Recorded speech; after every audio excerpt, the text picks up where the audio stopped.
Hello friends, welcome to learn positive. நம்ம இன்னைக்கு பார்க்க போகிறது இன்ஜினியரிங் மெக்கானிக்ஸில் கைனெட்டிக்ஸ்க்கும் கைனமேட்டிக்ஸ்க்கும் இருக்கிற வித்தியாசம் தான் பார்க்க போகிறோம்.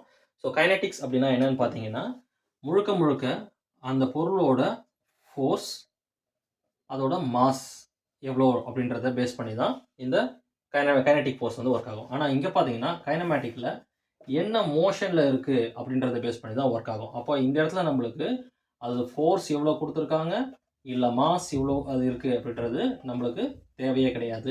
இந்த இடத்துல பார்த்தீங்கன்னா அது என்ன மோஷனில் ஒர்க் ஆக போகுது அப்படின்றது நம்மளுக்கு தேவை கிடையாது. ஸோ கைனட்டிக் எனர்ஜின்றது பிலாங்ஸ் டு ஃபோர்ஸ், கைனமேட்டிக் எனர்ஜின்றது பிலாங்ஸ் டு மோஷன். அப்போ இங்கே ஃபோர்ஸ்க்கும் மோஷனுக்கும் என்ன வித்தியாசம் அப்படின்னு பார்த்தீங்கன்னா, ஒரு பொருளை ஒரு இடத்துல இருந்து நகர்த்தத்துக்கு நம்ம யூஸ் பண்ணுறது ஃபோர்ஸ்.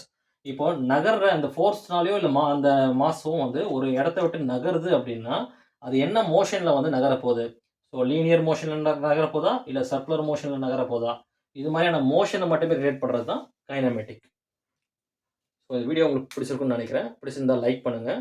இதே மாதிரி வீடியோஸ் வந்து சம்ஸ் எல்லாம் வந்து நான் போட்டிருக்கேன். ஸோ சேனலை சப்ஸ்கிரைப் பண்ணிக்கங்க, அதுவும் உங்களுக்கு வரும். தேங்க்யூ.